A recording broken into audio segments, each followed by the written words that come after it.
എന്താണ് പലസ്തീനികളുടെ ആവശ്യം? ഇത് 1948-ൽ പലസ്തീനികൾ പറഞ്ഞതും ഇപ്പോഴും പറയുന്നതും general assembly of United Nations resolution 194 1948 പാസാക്കിയിട്ടുള്ളതുമാണ്. അന്ന് ഹമാസ് ഇല്ല എന്നുകൂടി ഓർക്കണം. ഹമാസാണ് പ്രശ്നം. ഒക്ടോബർ 7-നാണ് എല്ലാറ്റിന്റെയും തുടക്കം. ബന്ദികളെ വിട്ടുകൊടുത്താൽ തീരില്ലേ എന്നൊക്കെ ചോദിക്കുന്നവർ ഓൺലൈനിൽ ധാരാളമുണ്ട്. പലസ്തീനികളുടെ പ്രധാന ആവശ്യം ഇതാണ്. ആർട്ടിക്കിൾ 111.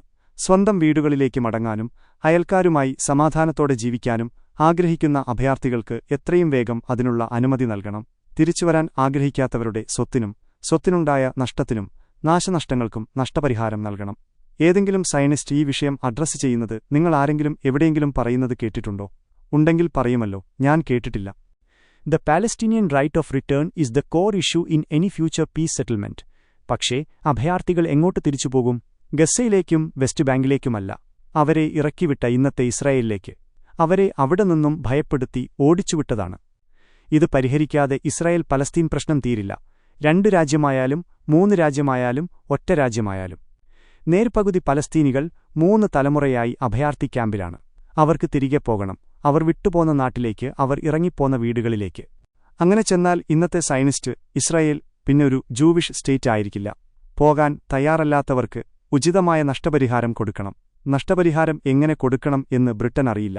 300 കൊല്ലം ഇന്ത്യയുൾപ്പെടെ കോളനികളെ കൊള്ളയടിച്ച ബ്രിട്ടൻ ആർക്കും ഒരു നഷ്ടപരിഹാരം കൊടുത്തിട്ടില്ല. Britain has not paid reparations to its former colonies for the centuries of exploitation, slavery and colonial violence.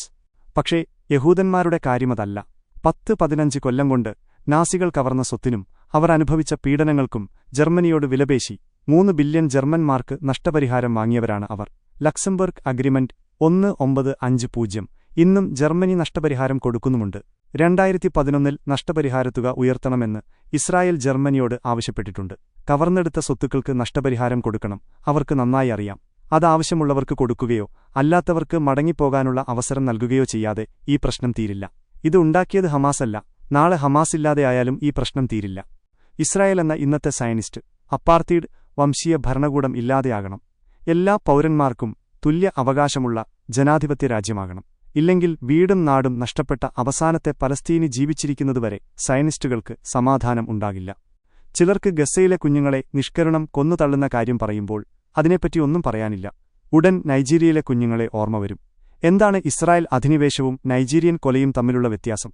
എന്തുകൊണ്ടാണ് അന്തർദേശീയ സമൂഹം, ഭൂരിപക്ഷ രാജ്യങ്ങളും നൈജീരിയൻ കൂട്ടക്കൊലയേക്കാൾ ഇസ്രായേൽ കൂട്ടക്കുരുതിക്കെതിരെ കൂടുതൽ പ്രതികരിക്കുന്നത്?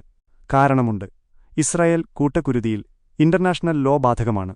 Geneva conventions, UN resolutions, international criminal court investigations,